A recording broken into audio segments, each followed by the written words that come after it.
Content nuke is a phrase known in the commentary circles as a bomb going off. In my case, it'd be more like a firecracker, but I digress. You'd have to have some damning allegations or something spicy that it draws the attention to the person or persons involved. This can be already known or unknown information about the person that would end up damaging or destroying their channel, if not forever, at least temporarily hurt it. I don't know if I could pull something like that off. I'm not large, and honestly, I don't think what I have to say is enough to destroy or damage the reputation as large as the person I'm going to talk about. I'd like to note that's never been my intention for making videos. I, however, hope to get their attention because, quite frankly, I'd like to criticize this person for their past actions. A very important note is that this person has launched his own nuke to cancel another commentator in an effort to get revenge. When one does so, I feel like their motives aren't as pure when trying to make a video or comment on someone else. So, maybe now when their reputation is put into question, it's a good time to let others who don't know the story behind him. So, lads and chads, grab your popcorn, grab your soda. I'm Captain Poofers, and tonight, well, we're going to be putting a spotlight on one of the most revenge-driven YouTubers on this platform. Because tonight, we're going to be talking about Ethan Klein.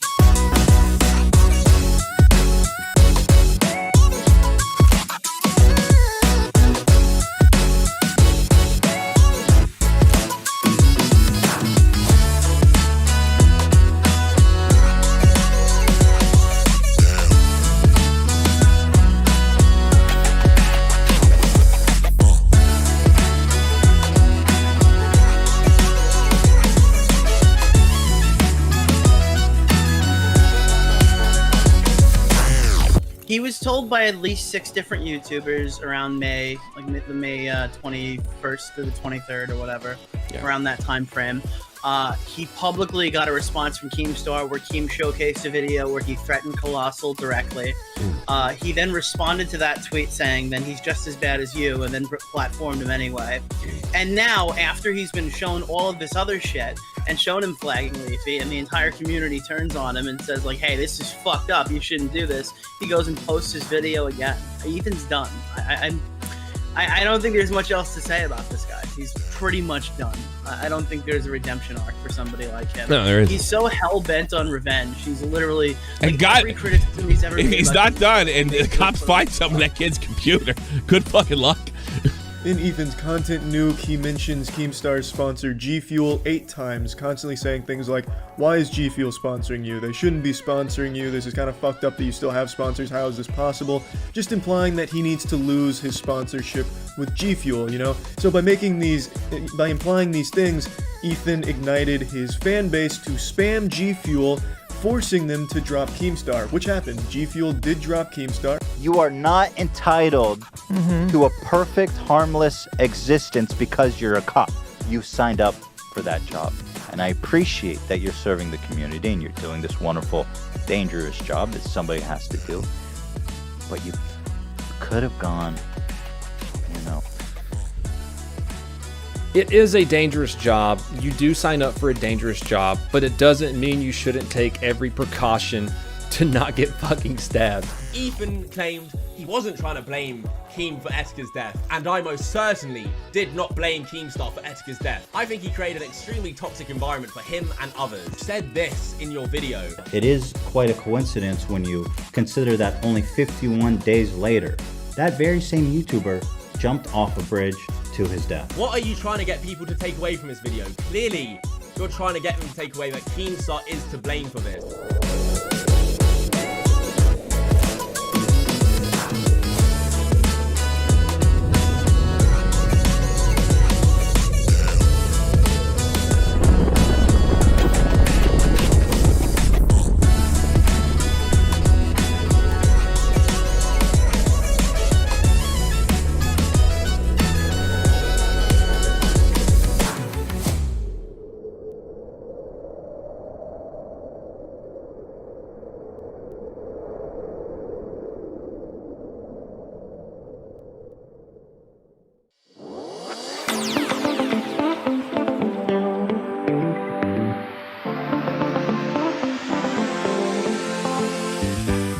Just like my previous video, the John Swan documentary, this video will focus on information that is already known to the general public, though it's not very different from what Ethan pulled when he launched his own content nuke on Keemstar, but I'm getting a bit ahead of myself. If that's not something you want to see, please, click off now. I'll also add, I'm not a channel that supports going after people in any way, shape, or form, so if you do that, you're no fan of mine. I simply am showcasing the worst behaviors and issues that are known about H3H3, and more importantly, Ethan Klein. This is in no way meant as a way of canceling him. Not that I could, but I'd still like to point that out. Ethan Klein got his start on YouTube back in 2013, and was known for making goofy, funny content. He made reaction videos on other YouTubers, and these were well received by his ever-growing audience, with jokes and reactions that obviously now seem silly at the time. However, this was the main driving force that propelled his channel forward in the early days of his channel, H3H3. Vape Nation or Feeding the Homeless are pretty amazing videos, hitting millions of views. Though, my personal favorite would be this one.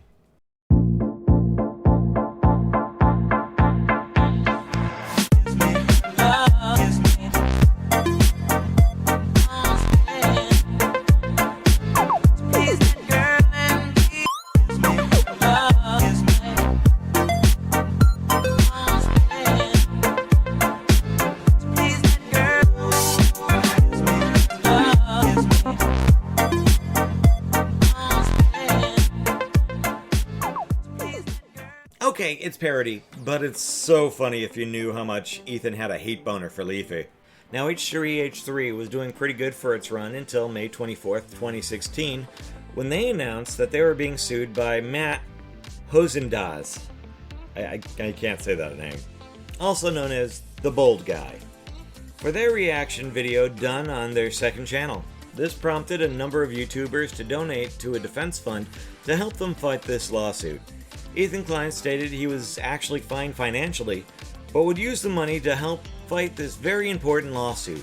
Any money left over would then be used for the FUPA fund, which would help other YouTubers in similar situations. Now, the reason this lawsuit was so important was because this would set precedent on YouTube for fair use. Had they lost, everyone on YouTube would be subject to a lawsuit every time you use someone else's work.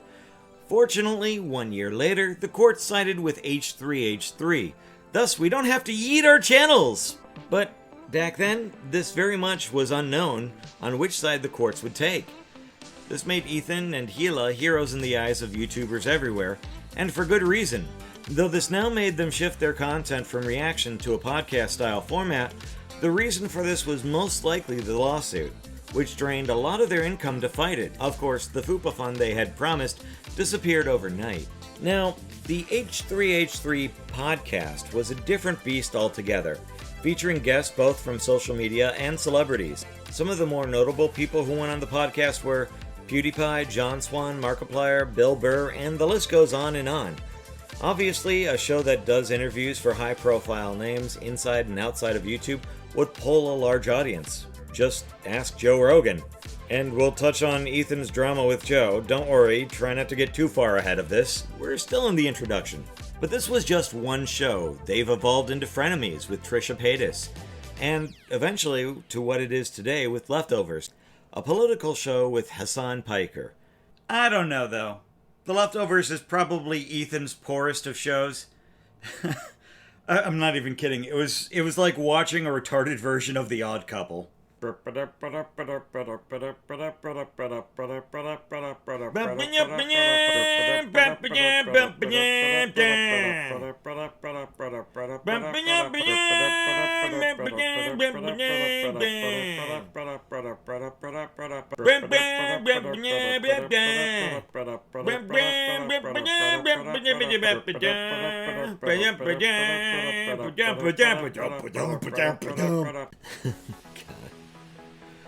Each of these shows had a varying degree of success, but this seems to be a downward trend for Ethan and, more importantly, his show. So why are we seeing such a downward trend? Well, I'm glad you asked this. And I know what you're gonna say, but poofers! He's got a lot of views! Look at this, 1.5 million! And I'm like, yeah, Look at frenemies. Let's go down to frenemies for a bit. Right. Let's scroll down. Hold on. Frenemies. 5.1. Almost 5 million. We got like 3.8. Jesus Christ. Like 4.3. And leftovers in comparison is averaging around 1 million compared to like 5 to 3 million views. A huge dip in numbers. So, is Leftovers not that good of a show? I don't know, Ethan. You tell me. That's what we're here to talk about today. The many mistakes and issues people have with Ethan Klein. And, oh boy, there's a lot to talk about. Holy fuck tacos. I'm gonna lose my voice after this. I hope you guys are happy.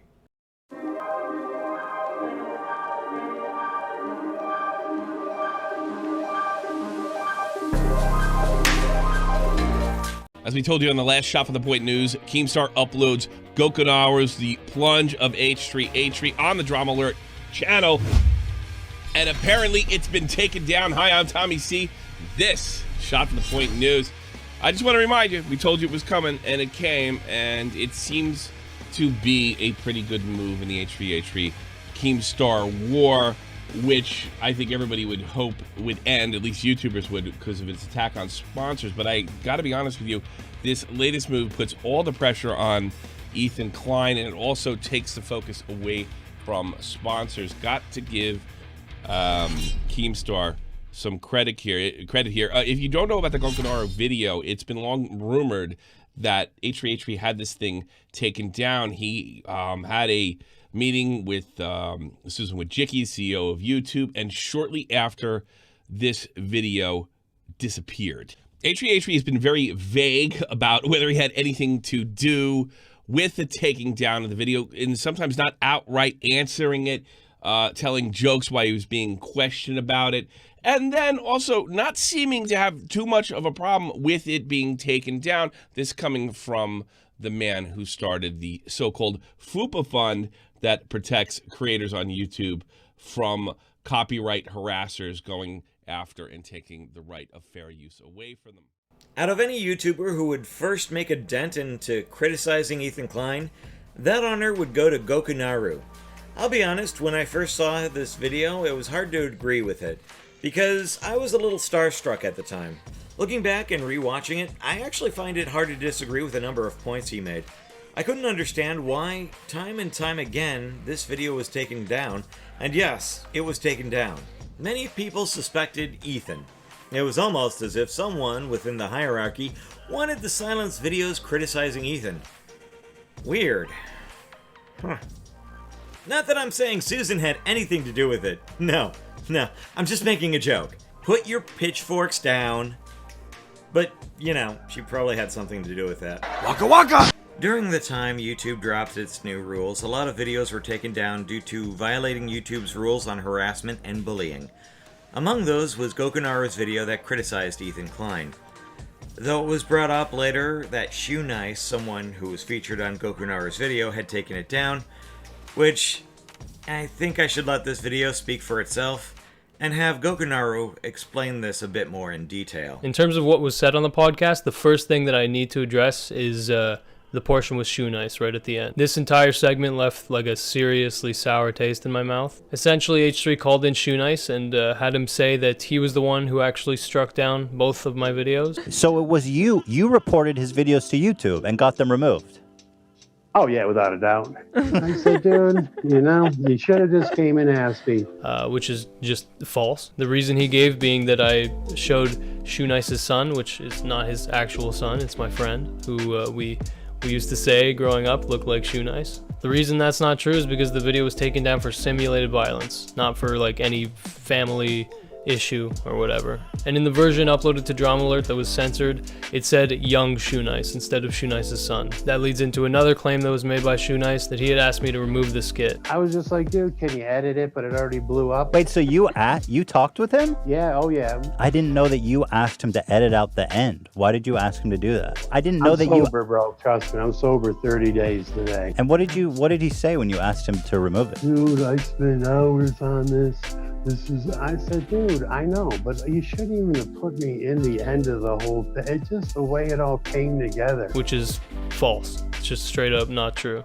I never had a conversation with Shoenice about this. He never reached out to me and asked me to do that. In fact, when the video was released, Shoenice had a very positive reception to it, and I interpreted it as his approval. His initial comment was positive. It was essentially saying thank you and timestamping where his video begins. Then a few hours later, he edited that comment to say thank ya. H3H3 just called. At the time when I saw that, I was like, no way. You know, so I went to Shoenice's channel, and on a video that's still public, you can see that I asked Shoenice, is this true? Did H3 actually call you? I wanted to say, like, that's awesome if that were the case. But he replied saying, no, it was just a joke, which I thought was weird. And that comment's still public to this day. So that's definitive proof that this comment was real. Anyway, after I asked that question, he re-edited the comment to say this. Some people thought that since he changed the channel name, I was like some conspiracy theorist trying to like rework history. No, that's just the fact of the situation. And I was like, okay, I guess he approves. Then around the time when I released my response video, Shoenice suddenly turned sour toward me, and he uploaded a video basically saying my video was shitty, saying that he's going to be on the H3 podcast. And either way, the producer, they just emailed me, said, happy holidays, thanks for supporting us. Guess what?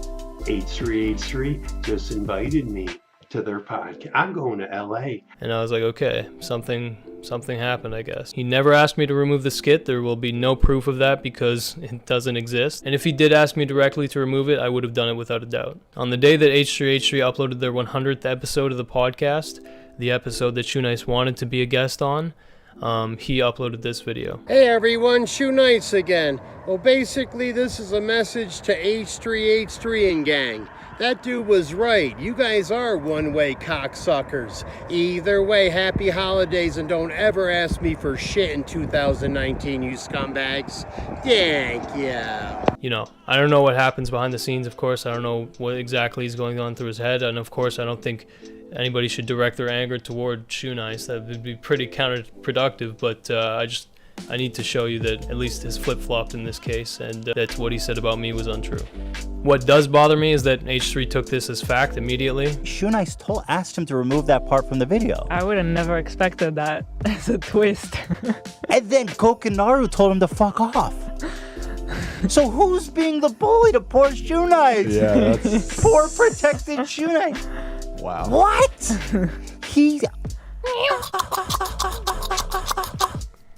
That's crazy. No allegedly, no, just immediately entertained. That's quite funny. Shoenice was offended that he included his child killing me. He asked him to remove it. Goku Naru told him no. Shoenice admits to taking down both of his videos, reporting it to his YouTube rep and getting them removed for harassing Shoenice. To use his son like that, implying that Shu wants to kill me, and Shu wasn't cool with it. And he asked him to take it down. And Goku Naru said no. Timestamped in the video, yeah. I see what you're doing. I imagine you justify it in your head by saying that it's a taste of my own medicine, but that medicine is long expired and belongs in the trash. At least as far as it relates to me. Hey, Future Chris here. As I've been editing this video, some new developments have occurred. Shoenice has a new official Twitter account, and on there he's been making a lot of weird statements about this whole drama. Two of which are him just directly denying that he ever had any part in taking down any of my videos. So this is essentially proof that Shoenice is a completely unreliable narrator, and I don't really think that much he says can be taken at face value, unfortunately. So all of the claims that he made about me should absolutely be redacted. Now, Shoenice has said that H3 did not tell him what to say when he came on the podcast, but given all that H3 knows about Shoenice, to so eagerly use Shoenice's testimony like that, it's my opinion that he actually didn't care about the truth. He would much prefer that Shoenice came and said what he said than tell the truth, because now the vast majority of his audience believes that Shoenice took down the videos and that I refuse to respect his request. And it's no secret that Shoenice is somewhat desperate for attention because, yeah, he needs it, he's trying to live off of this stuff. And Ethan fully knows that, and you can see even they include the email that Shoenice sent them. And it's clear that Shoenice above all wants a shout out. almost as like compensation. So I don't know. I think it's, you know, nice to see Shoe Nice on the podcast, but when he's used kind of to further H3's agenda, I don't know if that's proper. That's, you know, in my opinion, I don't like that. And I think that really aligns with what I was saying in the original video of Ethan using people when it's convenient. A few months ago, the video was removed by YouTube for creator-on-creator simulated violence. Wait, what? Shoe Nice admits to taking down both of his videos, reporting it to his YouTube rep and getting them removed for harassing Shoe Nice. The video was removed for creator-on-creator simulated violence. So it was you reported his videos to YouTube and got them removed. The video was removed for creator-on-creator simulated violence. And also, Shoe confirming that he was the one that got it taken down? Yeah.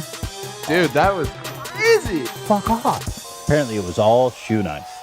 But I totally... Well, make up your mind, Ethan. Was it taken down for the new simulated violence guidelines like YouTube themselves confirmed, or was it taken down by Shoe Nice, who provided you no evidence of ever having reported any of my videos, and who you've called in the past desperate, insane, and a recipient of serious brain damage? Come on, man. Keep your narratives in check. It's only a 3-hour-long podcast. When he clicks the video tab, you can see that my username is in his history. Obviously, somebody typed it in on this laptop. I agree with that.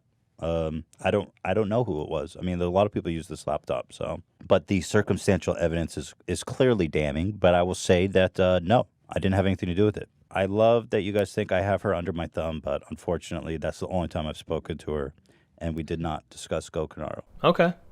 That's all you had to say, man. You didn't need to censor so much and be so careful. That's basically, literally all that needed to be said. That is valuable information. That's good to know. Using Shoe Nice as a way to lie for Ethan and exploiting this for his audience is, in my opinion, shit. You could make the argument that Ethan was trying to make a joke on this situation, which I'm smashing X to doubt, or maybe he was trying to figure out what happened.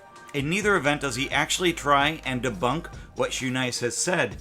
This is not the first time Ethan used Shoe Nice, and he's been seen more of a joke within the H3H3 podcast. Surprise, surprise, Ethan has, on multiple occasions, made fun of Shoe Nice. I want to make it clear that Shoe Nice probably has some obvious issues with alcoholism. I'd even go so far as to classify it as a mental health issue or an addiction. Not that I'm above making fun of people with mental illnesses, I'd like to point that out, but in my specific case, you'd have to have done something horrible or be an asshole just to get my attention. I don't believe your mental illness protects you from my brand of criticism. In this case, Shoe Nice wouldn't fall under my radar regardless because he isn't a bad person and he hasn't hurt anyone. He's just a lol cow. And that's it. In a way, I kind of feel sorry for him. Personally, I don't think I could make fun of him. However, we're talking about Ethan Klein here, a perpetual virtue signaler who has gone after Leafy is here for doing the exact same thing Ethan has, which is to make fun of someone just because they have mental illnesses. I bring this up because Ethan has criticized Leafy and almost got Leafy cancelled for his video on Tommy NC. Not this Tommy, by the way. This Tommy. A person whose only crime was that he had a mental illness. So Ethan, which is it? Is Leafy here bad because he made fun of someone with a mental illness? Or is Ethan bad for making fun of someone with a mental illness? Because Hypocrisy is a bitch. Yeah. iDubbbz, Zax, and then that one conspiracy, the one that Keemstar says I got removed. Now, the way that you address the video, pretending as if you haven't seen it before and aren't well familiar with it, I find that slightly funny, and I think it clearly shows you haven't moved on from it. The criticism still bothers you. And in case there's any doubt in anybody's mind that, you know, he's actually seen the video, if you go to the episode of the podcast where he has Gus Johnson on, in that podcast episode, when he clicks the video tab, you can see that my username is in his history.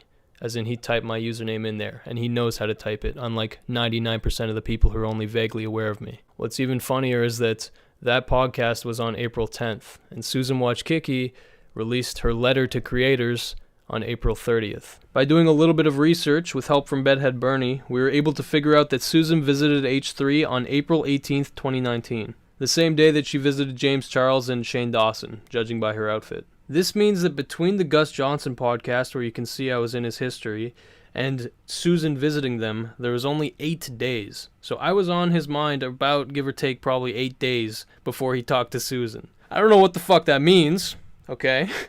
That's not definitive proof by any means, but definitely makes it a little fucking weird that, you know, he pretends he doesn't know anything about what the fuck, it's like impossible, you know, that he was talking to Susan about anything. I don't, you know, want to think he fucking did it, and I don't have proof he did it, so I won't say that he did it, but yeah, no, something feels shady. This podcast just did not feel very honest. The vibe was off. I'm going to leave that up to my audience to interpret this.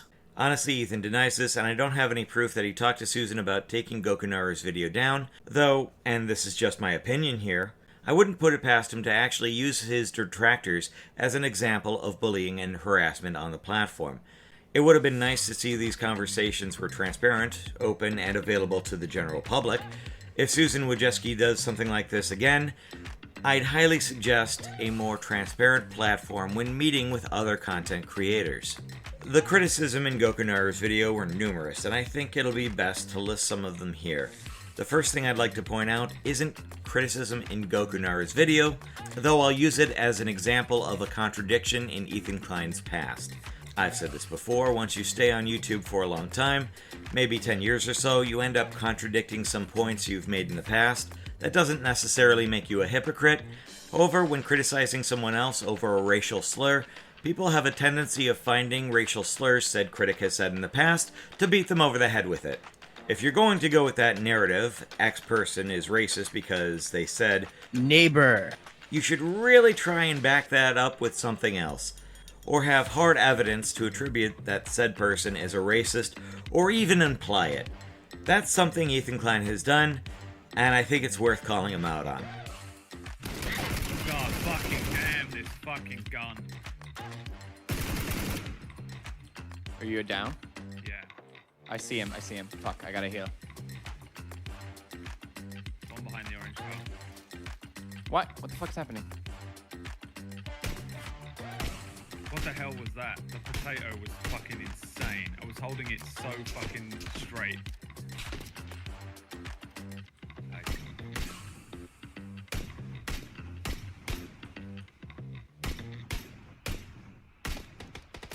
What a fucking crazy.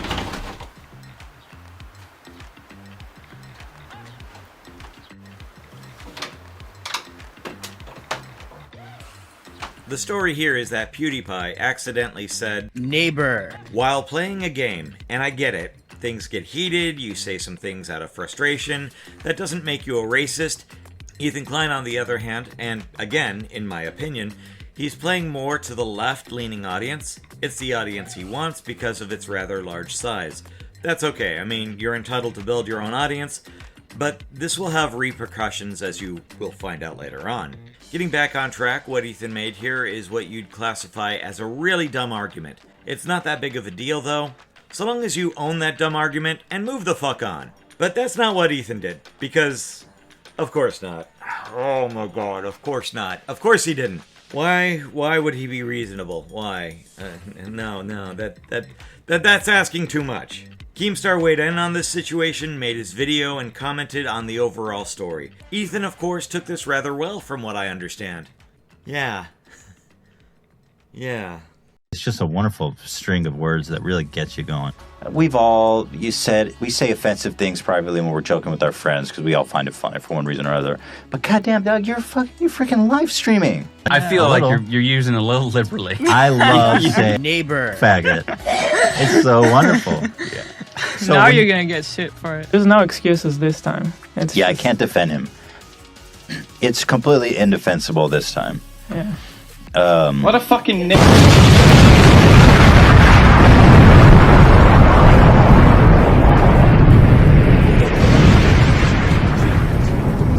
Ethan, why'd you do this? Because it's a hot topic, and you want the public to know that your views are rock solid. Do you know why I know this? It's because you're a disingenuous, opportunistic person who is not afraid to ride the wave of hate, so long as it stays away from you. But it didn't.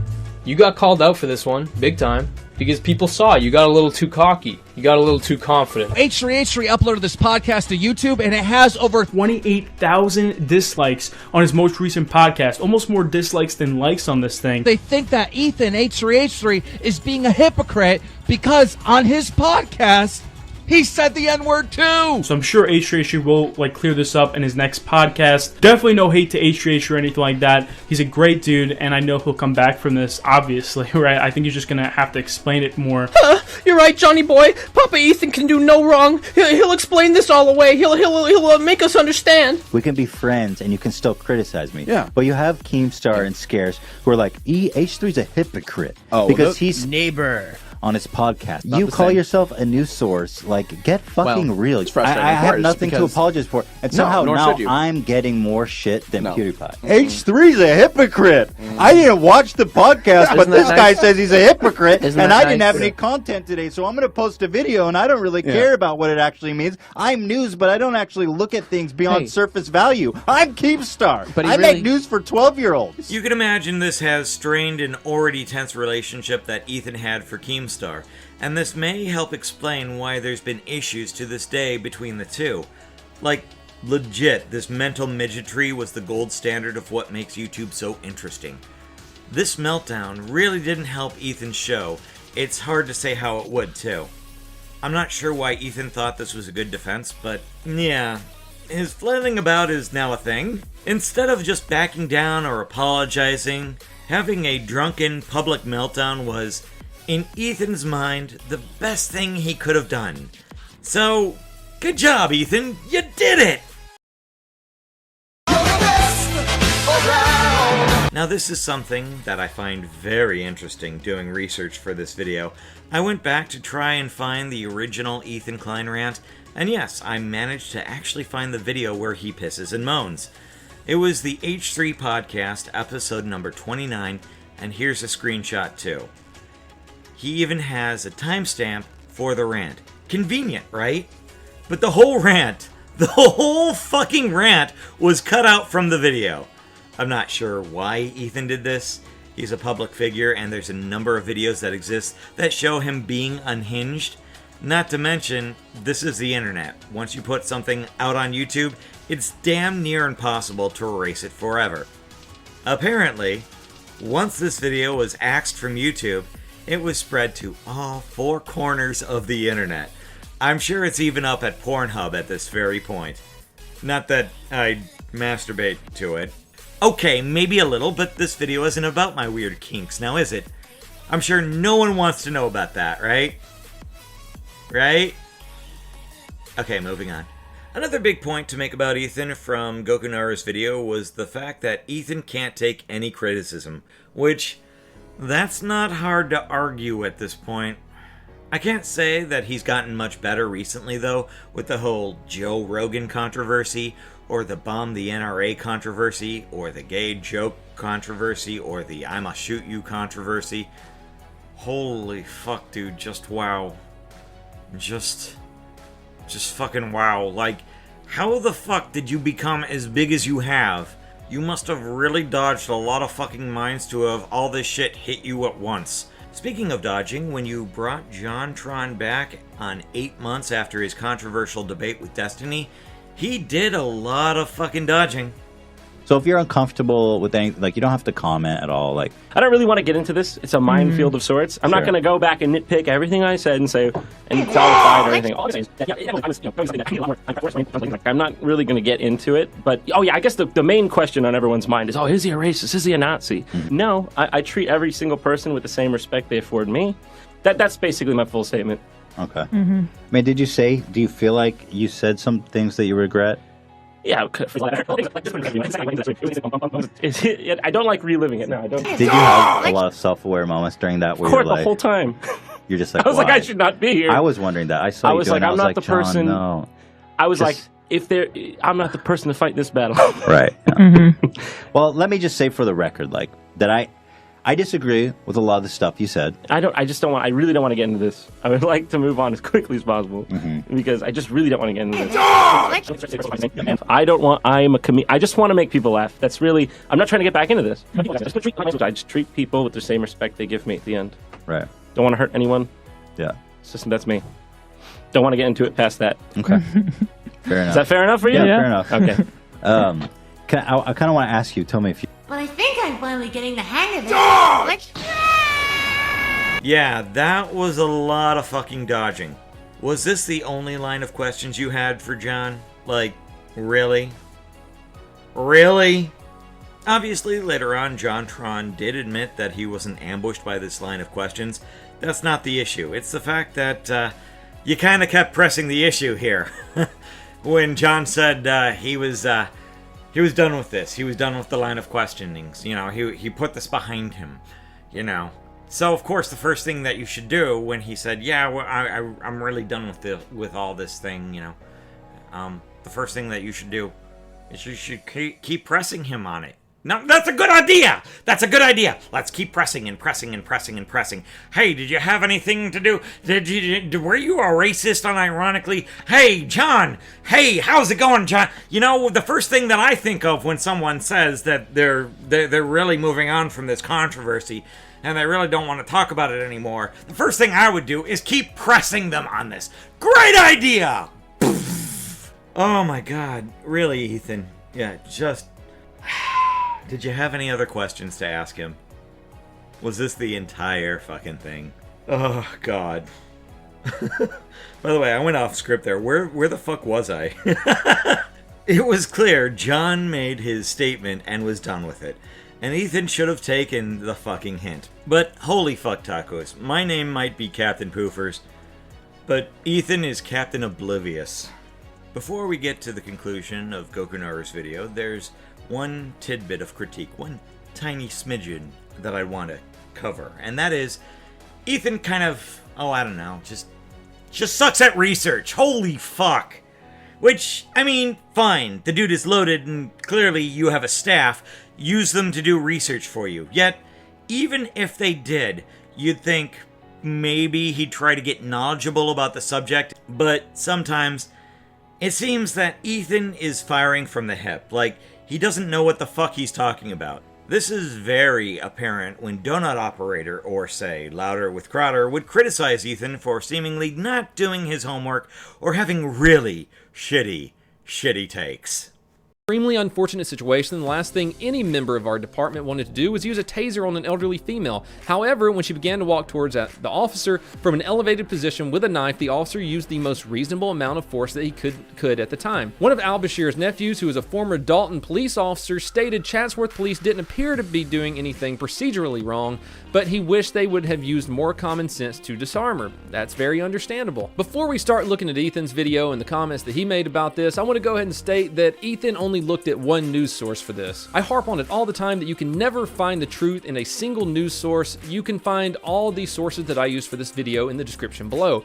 I even called the chief of police of Chatsworth. I couldn't get him on the phone. I left him a voicemail, so hopefully he'll return my calls and I can get a little bit more information about this incident. When it comes to something as serious as this and you have a lot of followers, I think it's important to do proper research on the topic before talking negatively about the police. As the chief stated earlier, nobody wanted a taser, but sometimes police officers are put in nearly impossible situations. I know, 87-year-old woman, fragile old woman, who's she gonna stab, right? And it doesn't mean that you have the right to never be in harm's way, because the police training in the United States is basically, if you are in any risk, shoot to kill. I respect Ethan's opinion. I respect a lot of people's opinion, but something tells me that Ethan has never been to any kind of police training whatsoever. I mean, he almost killed Ian with a shotgun when they were shooting in his last video. I personally went through police training, including some SWAT training, and was on the SWAT team for a while.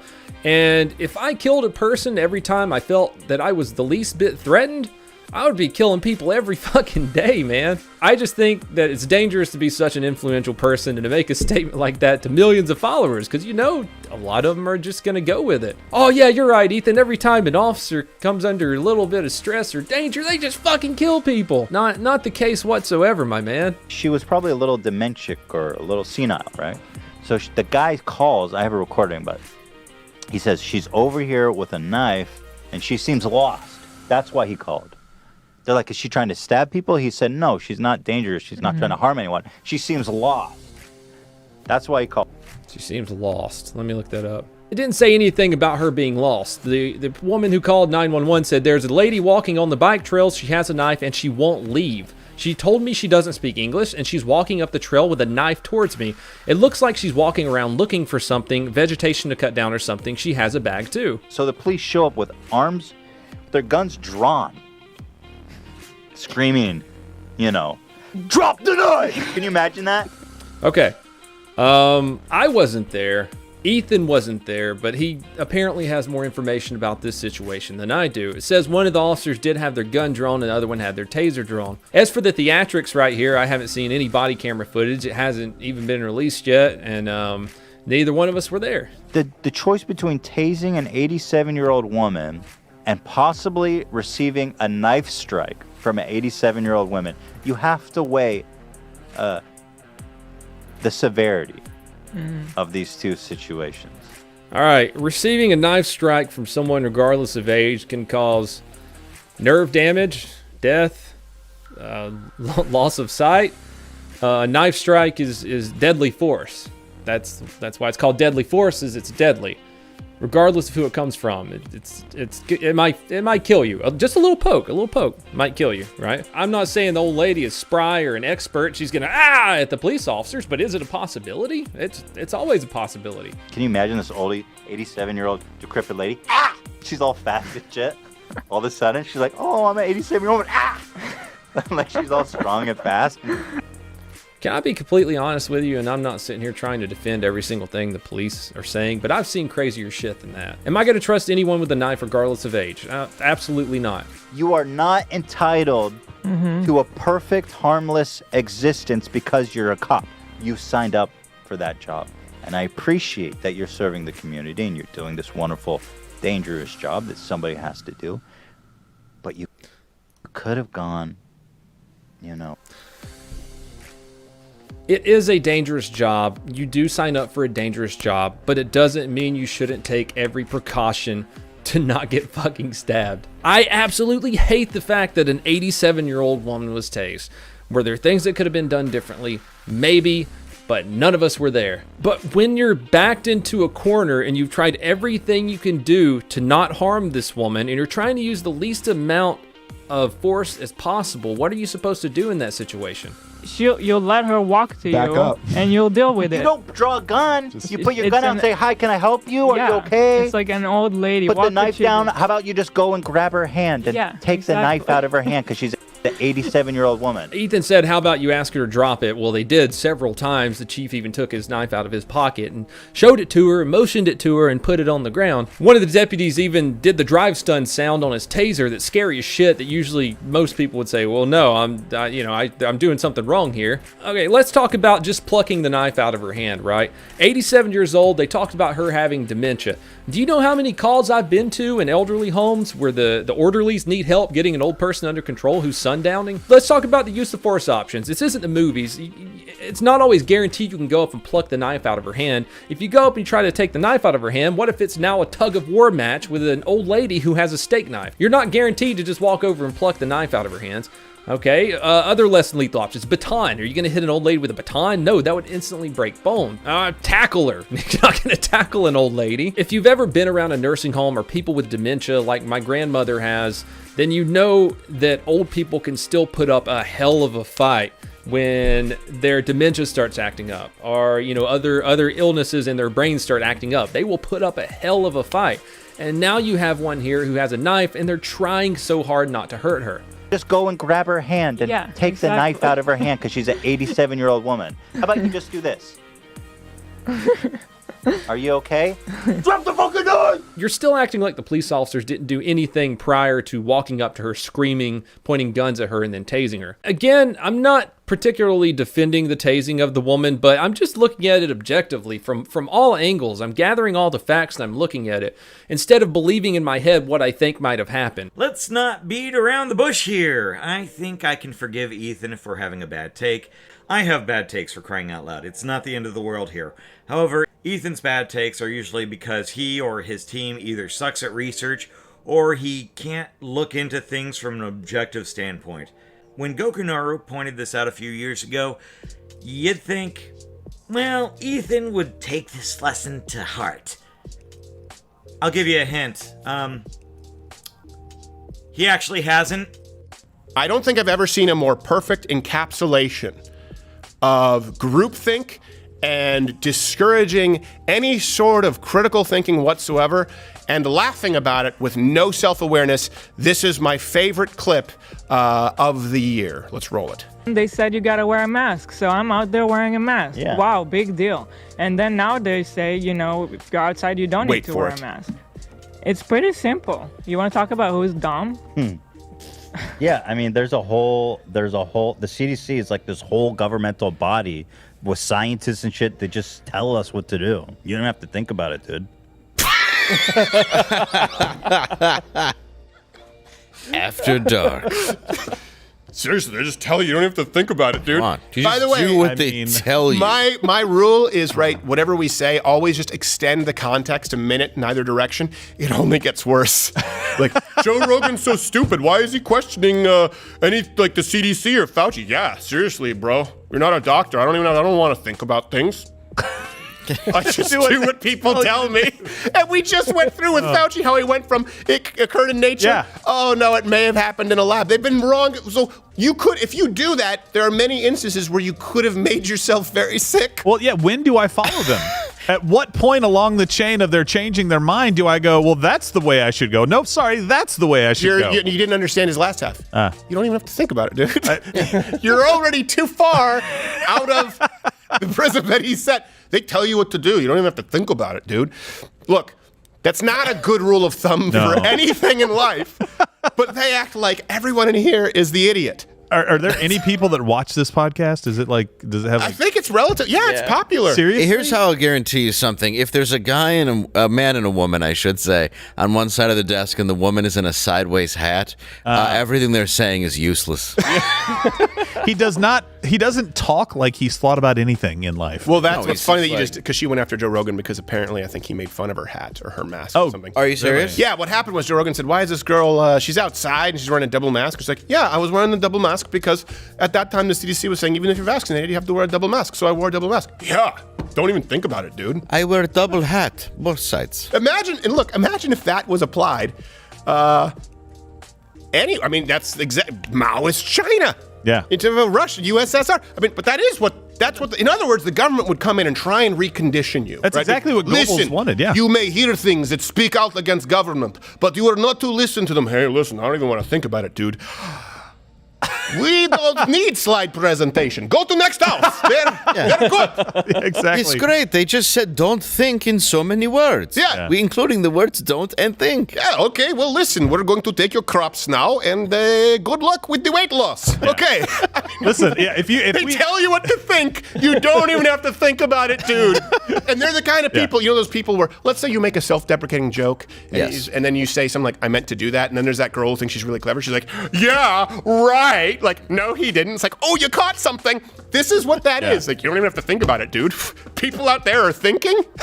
Why? If a few more people had thought about it, we'd probably have a lot more European Jews alive, a lot more Russians alive, a lot more Cambodians alive, a lot more Chinese alive. They've all been massacred because people didn't think about it, okay? Yeah. Hey, hon, let's do a podcast where we talk about things that we don't think about. Yeah. While we're on topic for Crowder, I think this might be a good time to explain the beef between Crowder and Ethan Klein. The two have butted heads before. It culminated into a debate between both of them. This debate was going to be about their apparent disagreements they had on their opinions of vid. Still can't say that on fucking YouTube. Now, I know what you're going to say, but poofers, you're a right and or left winger. You can't possibly, ever, have an objective opinion on this. Actually, I am Pirate Party, and yes, I can have an opinion because I'm outside looking in. If you don't know what the fuck the Pirate Party is, trust me on this, it does not incorporate any values on the right or the left. I have to preface that because what happened is batshit, I can't believe it's not butter fuck all crazy.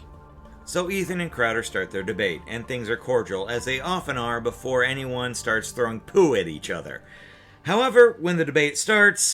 I'm really glad to have my next guest on the show, and I've always said this, I always respect people who enter into the arena. And, we've had a lot of debates on this show, which is different from like a Change My Mind where we sit down and have conversations. But my old Brazilian jiu-jitsu coach always said, if you come a switch, we go switch. You go spicy, we're going to do a little spicy. So we always try and keep it as respectful as possible. And I really do appreciate the guy making the time because a lot of people has a huge YouTube channel, several YouTube channels, one of the OGs. A lot of people watch him. You know him. Some of you like him. Some of you don't. Same can be said for me. Ethan Klein from H3H3. Ethan, thanks, man, for making the time. You're very welcome. And I just want to say, I know you called me. You said that I would be a layup. I think I used something like that. And I think you're right because I don't think I'm a very good debater. I think you know that. So I didn't want to make it too easy for you. Oh, okay. So I've prepared. Okay. Yes. All right. So what we were going to talk about is the initial quote that happened. I think he's looking off there. The initial quote that kind of was turned into a little bit of a meme, which wasn't intentional, and was you saying you don't even have to think about it regarding the CDC. And I disagree with that. I think people should think about it. I believe, and we talked about this through Playful Ribbing, in an aggregation of medical authorities and scientific voices to make an informed and rational decision. So where do you think that I'm wrong on that? Stephen, do you know that the Spartans are like practice man love with children? Oh, geez. Okay, so this is what's going to happen. What did I tell you? He was going to do anything he could to avoid. Oh, there he is. Oh no, Sam Cedar. What a fucking nightmare. I had no idea this was going to happen. I thought Ethan was a stand-up guy. This is where we are. Yeah, I told Dave, remember I told you? I said I guarantee you he's going to do anything he can to avoid the debate. Well, I just think he believes that he should debate you. No, he doesn't. He just takes advantage of women with, mental health issues. Steven, Ethan Klein doesn't stand up and do his own fighting. I gotta say, it's just hilarious. Let's bring on FM. So Ethan ducks the fuck out and gives the floor to Sam Cedar. The two have a crazy fuck all bullshit hoedown. Ding diddling diddling diddling diddling diddling diddling. Oh my god. It basically devolves into a shouting match. My critique here is that, well, Ethan is a fucking coward. He would rather have Sam Cedar fight each video battles than fight them himself. I think that classifies you as a coward. I'm sorry. That to me classifies you as a coward. In my opinion, that classifies you as a coward, okay? What's up with you? You're getting on my fucking nerves, alright? Hey, fuck you, bitch. You are dead meat! I want to apologize. You could argue that Crowder was caught in a lie and trying to debate the left the whole time, and what perfect way to do that than with Sam Cedar? Wait, are you trying to say that people in the political game lie? No. My world is like blown here. Holy fuck, I now have to rethink my entire life. None of that matters though. This victory was a victory for Sam and Sam only. If anyone thinks Ethan had a W from this, then please explain how having someone fight your own battles is a W while you go cower in a fucking corner. Okay? Because to me, that makes you look weak as fuck. Not to mention pathetic. Had Ethan debated Crowder in good faith, I'd have more respect for him than I do now. Which, by the way, it's not much. I know, shocker. Holy fuck, it's really not much, guys. Like it was like at -10 before, but now it's like at a -1 billion, okay? Not a billion, billion. Okay, Jesus fucking Christ.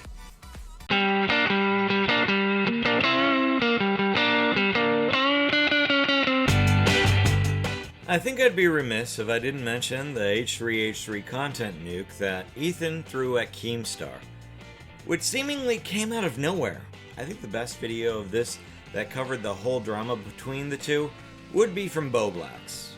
The video is, however, 5 hours long, which, fuck, I thought my videos were fucking long. So obviously, I'm just going to discuss how this whole beef started and talk about the content nuke that led to Keemstar losing his G Fuel sponsorship. These two are very important controversies rolled into one. And I want to say something before we start. I still hate Keemstar. I have no respect for the guy. I think you should sit on it and rotate. However, I hate Ethan Klein even more. Thus, I'm once again wearing my bias on my sleeve. Maybe one day I'll revisit my reasonings for hating Keemstar, but that day is not today. I'd also like to point out, if it wasn't obvious, that I'm in no way making this video to suck off Keemstar. Just thought I'd get that one out of the way. Keemstar from Drama Alert and Ethan Klein from H3H3 Productions. These men have been fighting on the internet for almost 4 years now. Over that time, they've accused each other of the worst things possible. A YouTuber that he bullied, essentially, into unaliving himself. As well as argued over the most petty things possible. And he doesn't own colors, like colors in a yellow hoodie and blue here and yellow there. You can't own that pattern. Over these last 4 years, there have been hundreds of arguments just between these people, to the point where it's getting hard to pinpoint where the argument even started. But because I have way too much fun looking into this stuff, I actually know the entire timeline of their beef. It all started when H3 invited Keemstar to his at the time new podcast, the H3 Podcast. And during the filming of this podcast, he was very cordial to Keemstar, and it was overall a pleasant time. But once Keemstar flew back home from LA, and the podcast was posted, stuff started to quickly change. As at the time, Keemstar was a very controversial figure, and a lot of people had some pretty critical comments of H3 in the comment section. So as a response to this, H3 decided to pin a comment on the video, saying something along the lines of, "We don't like Keemstar either, guys, don't worry, we just thought it was an interesting discussion," and this obviously pissed Keemstar off. Remember how I said that Ethan got rid of his rant about him defending himself over the N-word controversy? Would it be a stretch to say this feud isn't about Keemstar as much as it is a video exposing Ethan about using the N-word? Clearly now it's gotten past that point, and Ethan is hell-bent on revenge. But looking at how this whole thing started, I wouldn't put it past Ethan. Obviously, I don't have any proof of this, so I'll leave my audience to decide if you think that's the case. It really could be over the fact that the two haven't exactly been on best of terms, and that's how this content nuke started. Or it simply could have been that Ethan wanted to cover everything Keemstar has done in the past, which is fine. I'm doing that right the fuck now on Ethan. I don't object. Not that I could, but if I wanted to, I couldn't. But if I was Ethan Klein, I could and probably would, but shouldn't, and now I'm confused as all fuck. Kill me now. Anyway, my point is I want to leave my skeptical conclusions to my audience. I'll leave that Ethan was seemingly very pissed off, drunk or not, over the fact that Keemstar had covered this story. So this whole drama basically started when Keemstar was on the H3H3 podcast and blew up over the N-word controversy. That much we've established. I don't think it's hard to disagree that things spiraled downward between the two after that. This eventually led to Ethan's content nuke, which is a much more interesting story because this is where we see Ethan go mask the fuck off. I don't mean N-word controversy mask off. I mean, the dude will do anything it takes to destroy your channel if you dare cross him mask off. Anything to win. Anything to hurt you. Any underhanded tactics. That's what Ethan will do. But again, kinda getting ahead of myself here. Jesus Christ, that seems to be our running theme. Ethan launched his content nuke on May 19th, 2020, garnering over 8 million views. And there was a slight ratio over 100k in dislikes, but overall it was well received. Huh. That's a nice video you've got there, Ethan Klein. Be a shame if something happened to it. Let's talk about Tony, or RS Glory and Gold. Keemstar fucked up and accused Tony of being a pedo, my Cheeto, because he looked like someone in a mugshot who happened to be a pedophile. That was his proof. Okay. I mean, welcome to the wonderful world of fuckery. I'm more curious as to why Keemstar thought this was a good idea in the first place. In Keemstar's defense, though, he did make a public apology, admitted fault, and actually did make amends. He ended up helping Tony get subs to the point that Tony became one of the top 3 most viewed RuneScape players. I didn't even know that was a fucking thing. RuneScape.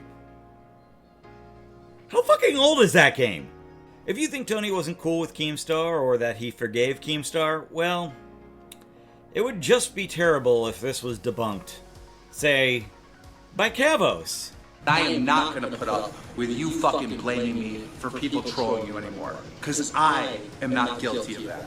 I'm guilty of that video being wrong and what I said about you, but I'm not guilty of you being trolled in 2017. If this happened once or twice, I just let it go. But you've done this to me multiple times over the last 6 months. And I'm holding back every urge from saying just like, go fuck you, go fuck yourself. I'm holding that back. Oh, poor Keemstar. He's the victim of poor Tony's harassment. Unacceptable the way that Tony is harassing poor Keemstar, who is, he is just had it up to here with Tony. I mean, the balls to tell this guy to fuck off. Don't give the whole picture to this story at all. You say Keem acted as if him and Tony were good. It wasn't just Keem who acted like that.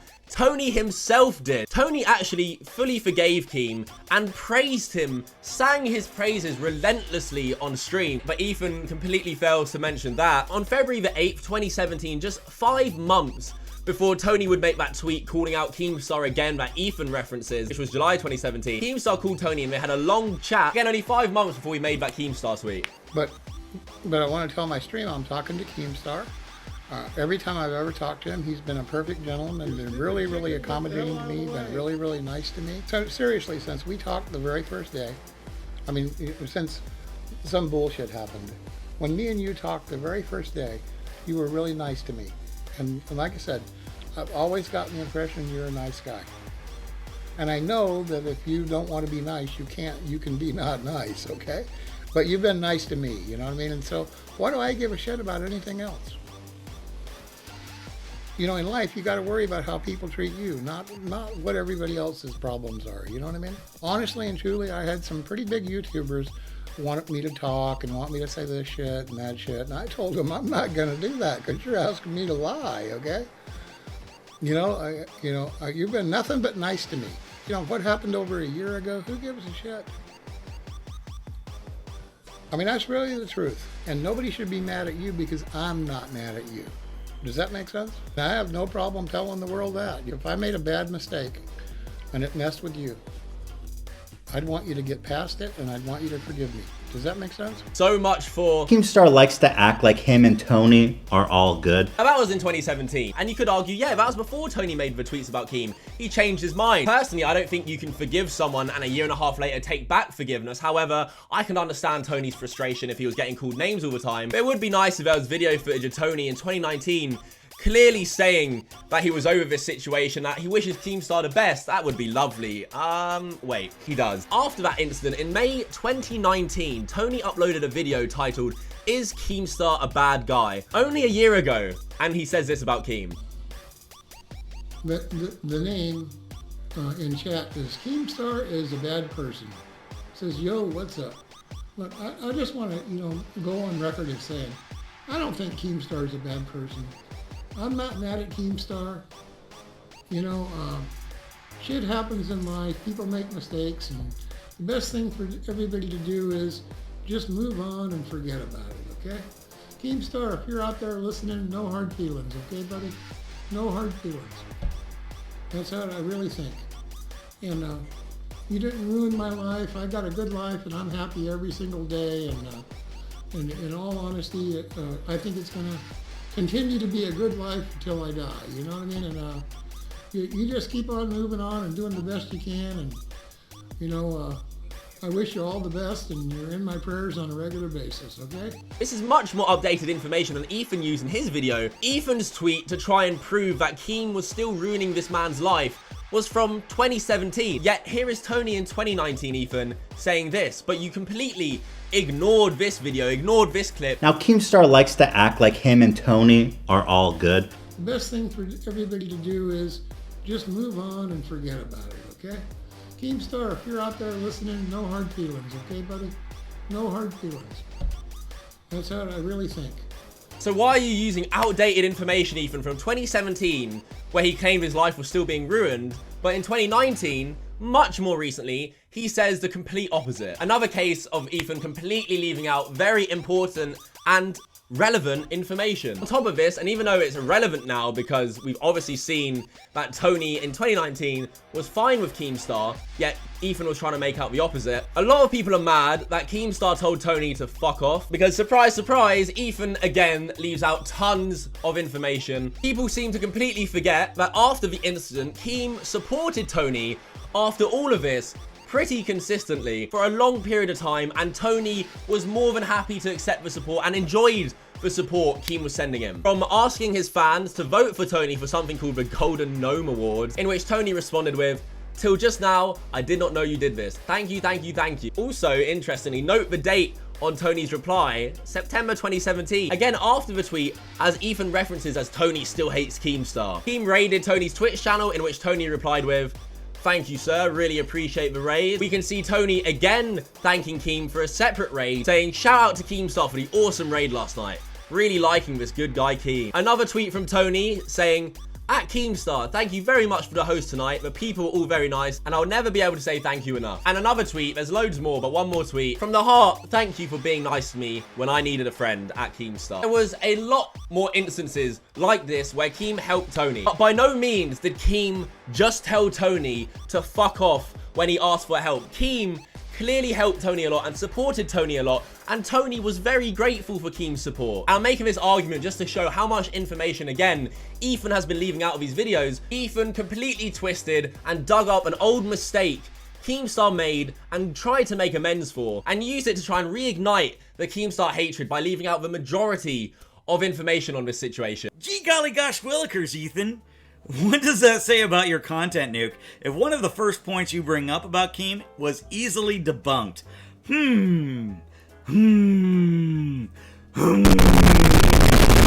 Oh, off to a great start here, lads. Seriously though, I don't have much to add here. Tony and Keem were good, but that doesn't explain the video Tony made. So let me add some context. Tony, as sweet and nice as he seems to be, is someone who used this situation with Keemstar to promote his channel. Every time his channel was doing poorly, he'd pull the old Keemstar bad, and Keemstar would be forced to help him out again. I don't know how long this back and forth went, but I do know it was for a good long while.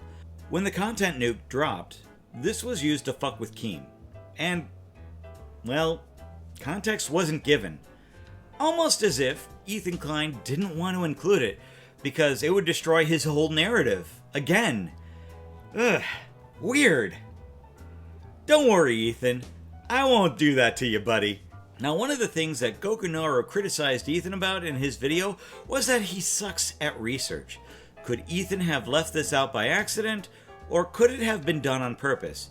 On that, I'm not entirely certain. I'm more leaning to the fact that this was done on purpose, and base that on Ethan's past, present, and future actions up to this point. Not to mention, I heard Ethan did a month and a half of research for this video alone. Let me ask my audience something. Does it show? No, seriously, does it show? Because, we're off to a roaring start here. A man in Los Angeles is under arrest for a suspected prank that originated in the gaming community but turned deadly in real life in Kansas. John Blackstone with how it unfolded. Wichita police officers believe they were responding to a hostage situation when Andrew Fitch was shot dead after he appeared to be reaching for a weapon. It was all a mistake, started by this phony call to 911. I'm just pointing the gun at them, making sure they stay in the closet, my mom and my little brother. Okay, is there any way you can put the gun up? No. Police believe the call was actually made by 25-year-old Tyler Barris, 1,300 miles away in Los Angeles. Let's get right into the news. We reached out to him, and we asked him if we could get an interview with him, and we did. And this is what the person that made this fake police call said. Roll it. This one really went under the radar. But I find it really disturbing that Keemstar, the day after this murder happened, was able to get this kid on his show, fully monetized. Keemstar cashed in big time on this whole ordeal. And I also, if I recall correctly, the interview brought to you by the SWAT murder was also sponsored by G Fuel. Use code Keem for 10% off of your life expectancy. You swatted that address, correct? Sure. Okay, so you swatted the address, you put in the fake hostage situation, correct? Yep. And then this guy gets killed. That's what happened, I guess. And you take any responsibility for what happened? I don't believe that I'm the only guilty party involved in this whole incident. You could point the finger at the cop who killed someone. You could point the finger at the guy who made the call. You could point the finger at the person who provided the address saying, oh, look, this is where I live. Go ahead and swat me. So it's really, in my opinion, debatable. Isn't it wonderful that Keemstar is giving this murderer the opportunity to place blame on others, totally uncontested, There's multiple people that caused this to happen, right? while still at large from the police? And can we appreciate the irony of Keemstar, of all people, to sit here and pretend to be outraged when he enables this kind of behavior all the time? About the one praise I'll give Ethan was the past doxing incident Keemstar was involved in, which Keem has distanced himself from since then. But I'll give credit where it's due. Good job, Ethan. Which is why we're passing it. Now let's go back to where you fucked up, Ethan. Tyler Barris was yet another fumble on your part, and here's why. You blamed Keemstar for covering that story and fully monetized it, like he was cashing in on the drama. More importantly, and to the point, this was your first G Fuel mention. Never mind the fact that Keemstar had got Tyler to admit the crime of swatting, which led to a tragic death. This was later used in court, which Tyler is now serving 20 to 25 years. I don't see how this is a problem. Keemstar got a swatter who is responsible for the death of an innocent life off the street and behind bars. That's just the worst thing ever, you guys. I'd rather have my murderers roaming the streets. This is appalling. Hashtag bad guy Keem, good guy murder, exclamation mark, exclamation mark, exclamation mark, cat smiley face. Holy shit. Like, Ethan tried to make Keemstar look bad for doing one of the best things I've ever seen him fucking do. I'm sorry, but what? Make this make sense. Please, inquiring minds need to know how helping put someone in jail for being responsible for a swatting and then ending tragically is a bad fucking thing. Can you clarify this a bit? I don't even like Keemstar, and even I see this as clear as day. What the actual fuck? No, seriously, I'm having like a brain meltdown or something. Like, this hurts. This fucking hurts. The mental gymnastics here. Holy fuck. Just like he tries to do with the Etika situation that he brought up in such a distasteful and pointless way, and heavily implied, if not said, that Keem was to blame for his death. He knew he would get lots of views, and he did, with great cost to Etika. Keemstar's greatest moment comes when he asks Etika in a manic state, why doesn't he just jump off a cliff? If you really think about it, then why live? Just jump off a cliff. Just jump off a cliff. If it's just a simulation, who cares? Of course, hypothetical, but it is quite a coincidence when you consider that only 51 days later, that very same YouTuber jumped off a bridge to his death. I really didn't like that you blamed Keemstar for the death of Etika. Out of all the fucked up, messed up shit that you could have done, this was probably one of the worst. I don't care what Keemstar said. I don't care for your reasonings behind it. Grandstanding on a grave is the most vile thing I've ever seen you do, Ethan. I think there are a lot of things you can criticize Keemstar over. Coasting! Coasting! Oh, man. Allergies. Holy shit. But this ain't the fuck it. You can't blame Etika's suicide on anyone but Etika. It's a harsh reality, but it's true. Did Keemstar hand him the instrument for which he used to kill himself? And the answer might surprise you, because no! He did not do that. Keemstar Dr. Kevorkian, he ain't. And I don't know if you've ever apologized to Keemstar about this, but it sounds like you haven't, because you keep bringing this up whenever it's convenient for you. And I'm just saying, you look at his interaction with this dude Etika and his history of using and abusing people with mental illnesses.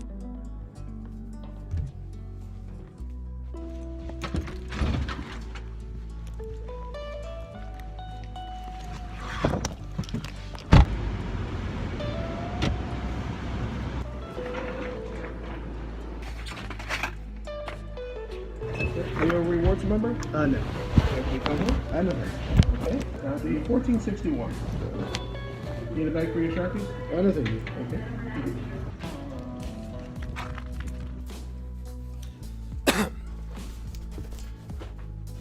Yikes! That's gonna be a fucking yikes from me. Holy shit. How would you like it if Gila killed herself and people blamed you for it? That would just suck. But this further goes to show what a goddamn sociopath you are. What a fucking monster you must be to not be empathetic to other people's feelings. For the record, I'm not sure of Ethan's mental status here. I'm more or less using sociopath as an insult, but seriously, what the actual fuck? I have no words. At least with John Swan, there's a chance, albeit a small, tiny chance at redemption. But this, I can't let this go, Ethan. When I say you're probably the worst person to succeed on YouTube, trust me, I mean that.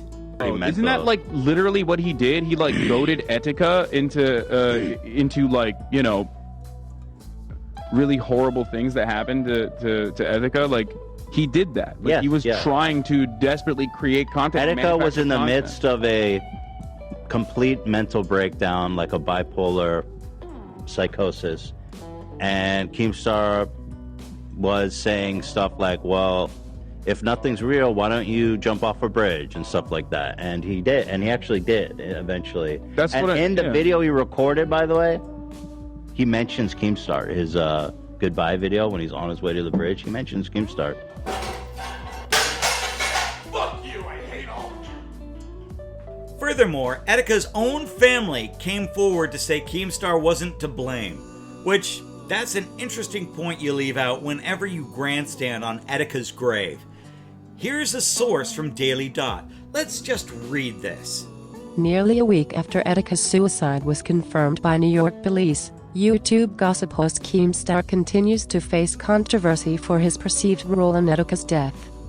But on Sunday, Keemstar tweeted a text message he said was from Etika's mother insisting Keemstar was not to blame. I wish to inform Etika's fans, friends, and viewers that Keemstar is not responsible for Etika's passing and should not be held accountable for my son's actions, Etika's mother wrote to Keemstar. So Ethan, if you keep trying to die on this hill, you'll probably be buried under it. I want an apology. You keep saying how bad of a guy Keemstar is, but when he fucks up, at least he owns it. For the most part. When you fuck up, Ethan, it's like pulling fucking teeth to get you to even admit some fault. So I guess what I'm trying to say is, Ethan, sit on it and rotate counterclockwise. You went after my sponsors. If you think the YouTube community is happy with you right now, you gotta be out of your mind. You have ushered in this new era where people that have beefs on each other go after their sponsors. Like, this has never happened before, but it's happening now. And you did that. You started this. And because of all the hate that G Fuel recently got from your stupid fucking video, I got in contact with them. I'm no longer with G Fuel anymore. I walked away. Because I criticized G Fuel, which nobody should go after people's sponsors if they're inhuman fucking scum. Let me address this head on. I am not someone that supports going after somebody's sponsors to try to cancel them for something bad they've said.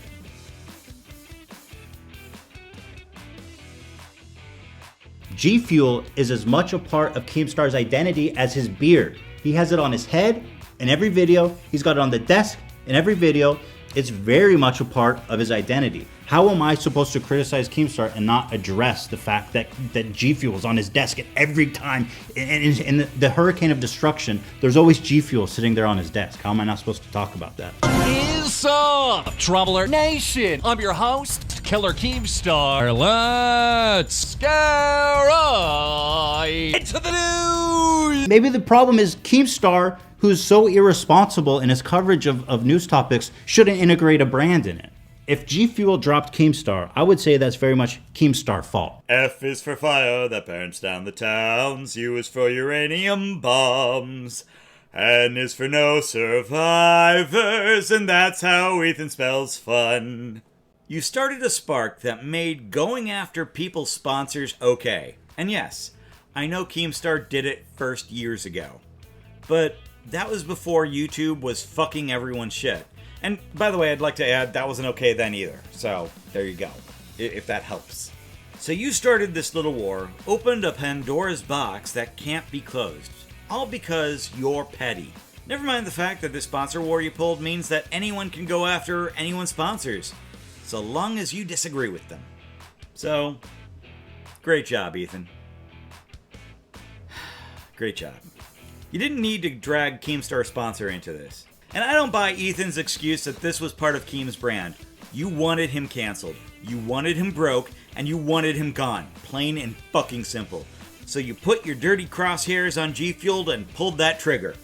The end result of all of this was Keemstar losing his G Fuel sponsorship.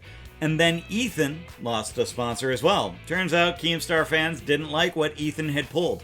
Even if Keemstar disavowed and told his audience not to attack Ethan's sponsors, they did it anyway. Cause it's kinda hard to control over 1 million rabid fans that are now triggered as all fuck. Who fucking knew? Tell you what, Ethan, I hear you like shooting guns. This one, probably the most appropriate given the circumstances surrounding this. I'm not even mad at this point. I'm just impressed you thought there wasn't going to be any backlash. So, guess what, Ethan? You fucked around and found out.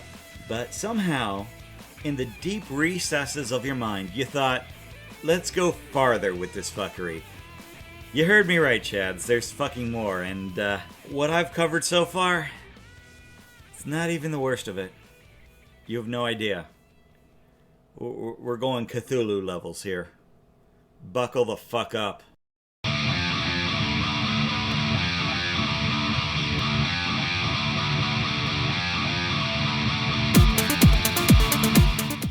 There is this guy out there, and the rule has been you never talk about him, you leave him alone, he's been blacklisted, and you fuck away from this dude. I never knew who this guy was. I only heard through the grapevine, and the consensus was you stay away, you don't engage.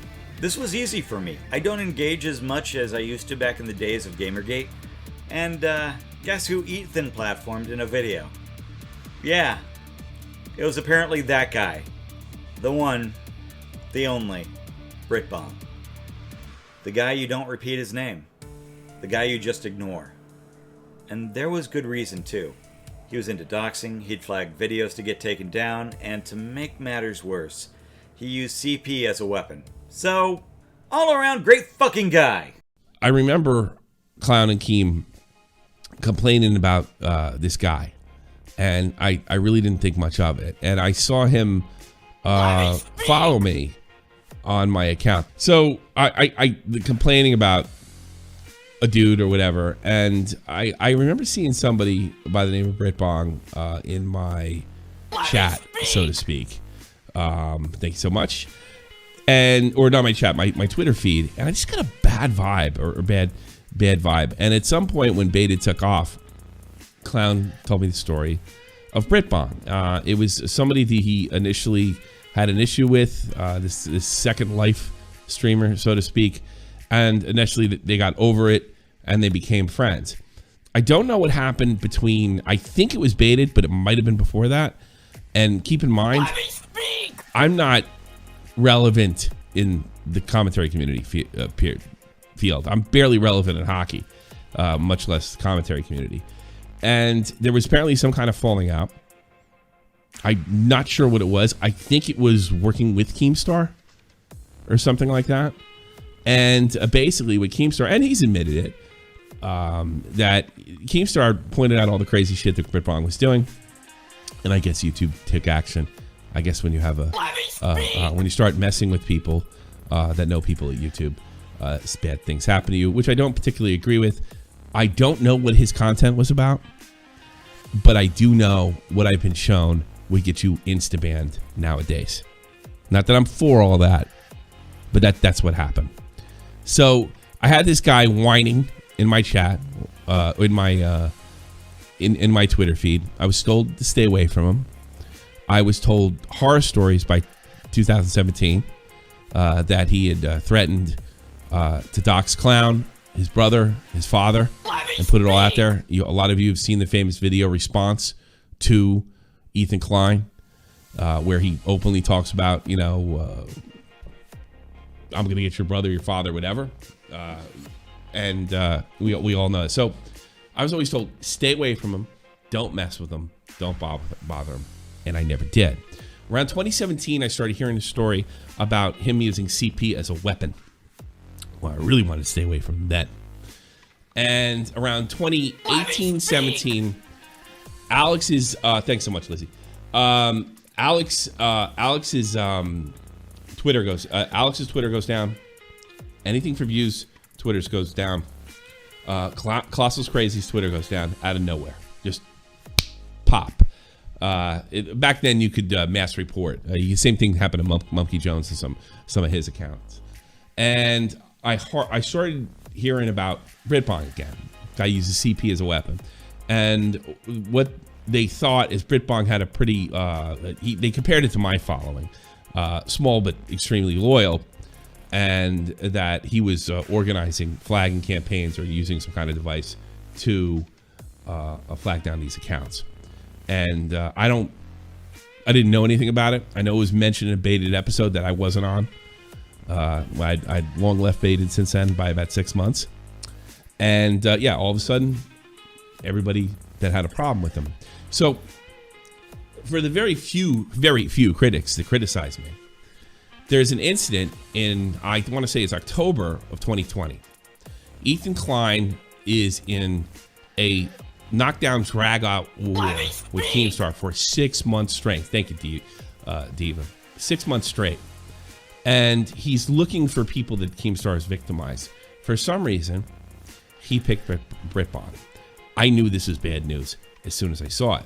And apparently he did too, because so many big YouTubers that I trust went to him and said, this is not the guy. This is not the guy. If Keem ever got anybody banned legitimately, it's this dude, right? So I knew this was going to be a bad thing. I had heard, so who was the kid that ate his own poop?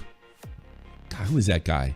JMA TV. I think, if I'm not mistaken, Britbong was involved in that. That was mostly Maximilian Musk, but Britbong and JMA had written me and saying that there's like a cult-like atmosphere around him, and that he's really, really crazy and what have you. But JMA was so messed up. I'm like, look, I don't care. I'm just avoiding this shit.